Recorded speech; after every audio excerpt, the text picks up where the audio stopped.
Hi hello അസ്സലാമു അലൈക്കും.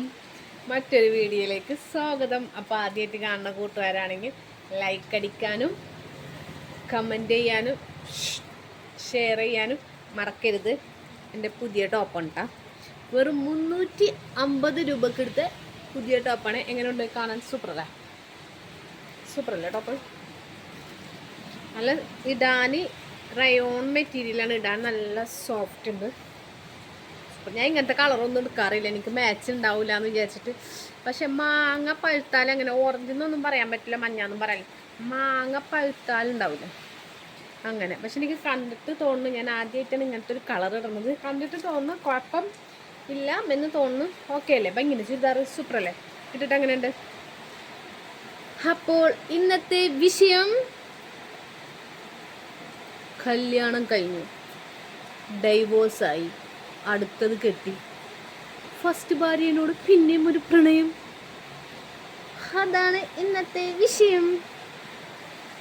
എൻ്റെ ഒരു ഫ്രണ്ടാണ്.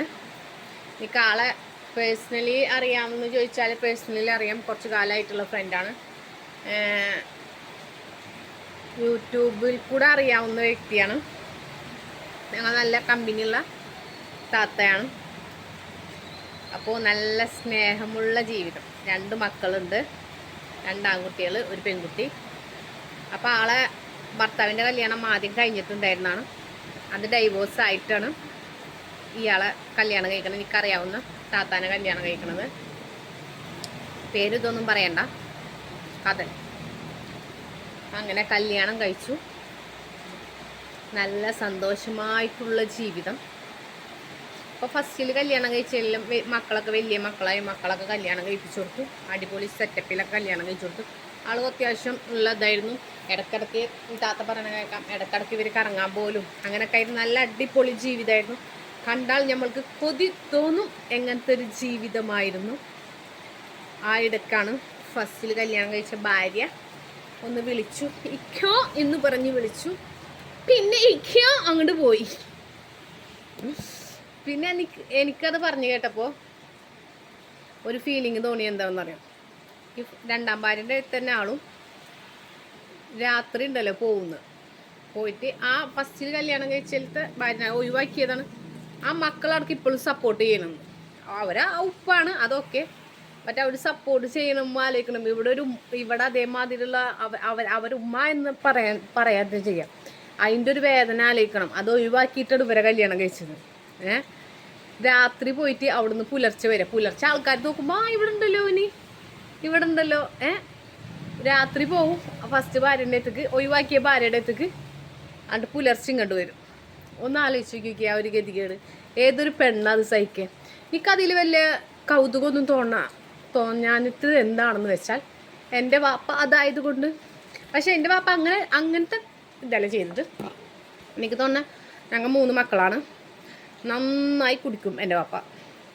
നല്ല അടിയിട്ട് ഉപ്പ കിട്ടിയിട്ടുണ്ട്. എനിക്ക് തോന്നുന്നു എൻ്റെ ഉമ്മ നാടും ഇതും കൂടിയിട്ട് ഭയങ്കര മാച്ചില്ലാത്ത നാള്. ആറങ്കോട്ട തലശ്ശേരിയും ചാവക്കാടും തമ്മിൽ നല്ല സൗകര്യങ്ങളിൽ ജീവിച്ച ഉമ്മ ഇവിടെ വന്നപ്പോൾ പക്ക ഇതായതും. പക്ഷെ ഞങ്ങളെ വല്യുപ്പാൻ്റെ ഉപ്പ നല്ല സപ്പോർട്ടായിരുന്നു. ഞങ്ങൾ നല്ല സ്നേഹമായിരുന്നു വല്യുപ്പാക്ക്. അതുമാതിരി തന്നെ ഉപ്പ എന്താ ചെയ്യണമെന്നറിയാം, ഓരോ പോക്ക് പോകട്ടാ. എന്നിട്ട് ഉമ്മാൻ്റെ വീട്ടിലേക്ക് പോകും. അടിച്ച് ഇതാക്കിയപ്പോൾ ഉമ്മാനെ കൂട്ടിക്കൊണ്ടുപോയി പോയി വന്നിട്ട് പിന്നെ വല്യപ്പൊക്കെ വന്ന് ലോഗിയാക്കി കൊണ്ടുപോകും. അങ്ങനെ ഓരോ ലോഗിയാക്കലിലാണ് ഞങ്ങൾ ഓരോ മക്കളുണ്ടായത്. ഞങ്ങൾ നല്ല വയസ്സിന് ഡിഫറൻസ് ഉള്ള മക്കളാണ്. ഞാനും എൻ്റെ താത്തയും നല്ല വയസ്സിന് വ്യത്യാസമുണ്ട്. താത്തയും എനിക്ക് നല്ല വയസ്സിന് വ്യത്യാസമുണ്ട്. എനിക്ക് തോന്നുന്നു എൻ്റെ ഉമ്മാക്ക് 56ാമത്തെ വയസ്സാണ്ടായിട്ടുള്ളൂ കേട്ടോ. എൻ്റെ ഉമ്മാൻ്റെ വളരെ ചെറുപ്പത്തിൽ കല്യാണം കഴിഞ്ഞു. അന്നത്തെ കാലത്തൊക്കെ വളരെ ചെറുപ്പത്തിൽ കല്യാണം കഴിഞ്ഞു. പിന്നെ എൻ്റെ വാപ്പ പോയിട്ട് ഫസ്റ്റിൽ എൻ്റെ ഉമ്മാനെ കെട്ടി. അത് ഡൈവേഴ്സ് ആക്കാണ്ട് കോഴിക്കോട് ഒരു പെണ്ണിനെ കല്യാണം കഴിച്ച്. ആ പെണ്ണ് ഗൾഫിൽ പോയി വരുമ്പോൾ അവിടെ നിന്ന് ഒരു ആണിനേറ്റ് വന്നു. അപ്പോൾ ആ പെണ്ണി അതിൽ 3 മക്കളുണ്ട്, 3 പെൺകുട്ടികൾ. പിന്നെ വേറൊരു നാട്ടിൽ പോയി കല്യാണം കഴിച്ച്. ഇപ്പത് ഒരു കല്യാണം കൂടി കഴിച്ച് ഞങ്ങളടുത്തുനിന്ന് ഇപ്പം ഞങ്ങളെ ചാവക്കാട് തന്നെ താമസിക്കുന്നുണ്ട്. അതിൽ കുട്ടികളൊന്നുമില്ല. പക്ഷേ ഇതെന്താണ് ഇവർ പഠിക്കാത്തത്? അപ്പോൾ പറയും, നിങ്ങളെ ഇതിൽ കല്യാണം കഴിക്കാൻ പറഞ്ഞിട്ടില്ല എന്ന് ചെയ്യും. എത്ര കല്യാണം കഴിച്ചാലും കഴിച്ചോരെ നന്നായി നോക്കണം ആദ്യം. പറഞ്ഞാൽ മനസ്സിലായ? കഴിച്ചോരെ ആദ്യം നന്നായി നോക്കണം. ഇതൊക്കെ ഇപ്പോഴല്ലേ ആൾക്ക് തീരെ വയ്യാണ്ടായപ്പോഴല്ലേ ആരൊക്കെ ആശ്രയം വേണം എന്നുള്ളൊരവസ്ഥ ആവുമ്പോൾ ആണ് ഇവർ ഇതിൻ്റെ വില മനസ്സിലാവണത്. ഇപ്പോൾ എന്ന് നോക്കണം, അതിൽ 3 മക്കളുണ്ട്, ഞങ്ങളിൽ 3 മക്കളുണ്ട്, ഓപ്പോസിറ്റിൽ 3 മക്കളുണ്ട്.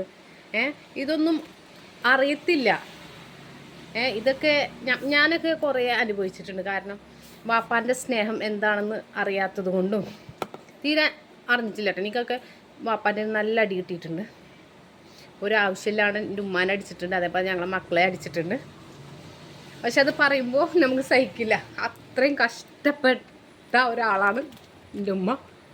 ഞങ്ങളൊക്കെ ചെറുപ്പകാലം എന്ന് ആലോചിക്കുമ്പോൾ അപ്പം എനിക്ക് ഈ താത്ത പറഞ്ഞപ്പോഴും വലിയ അത്ഭുതമൊന്നും തോന്നിയില്ല. കാരണം നമ്മൾ ആ സിറ്റുവേഷനിൽ നിന്ന് വന്നത് കൊണ്ടും വലിയ അത്ഭുതം ഒന്നും എനിക്ക് തോന്നിയില്ല. പക്ഷെ ഇപ്പോഴും നമ്മൾ ഇതിൽ നടക്കുന്ന ഒരു കാര്യമാണ്. എന്താ ഇവർക്ക് ഇതിൽ കൊണ്ട് നേട്ടം ഒന്നുള്ള മാന്യമാതിയാർക്ക് ഡൈവോഴ്സാക്കെ കല്യാണം കഴിക്കും. അതൊരു ന്യായം. പറ്റില്ലേ അവസാനിപ്പിച്ച് രണ്ട് വഴിക്ക് പോവുക. അല്ലാണ്ട് അവിടെയും പോയി നിൽക്കും ഇവിടെയും പോയി നിൽക്കും. പിന്നെ ചിലവരൊക്കെ ഉണ്ടല്ലോ കുട്ടികളിൽ നിന്നുള്ളത് കുറേയൊക്കെ അഡ്ജസ്റ്റ് ചെയ്യുന്നുണ്ട്.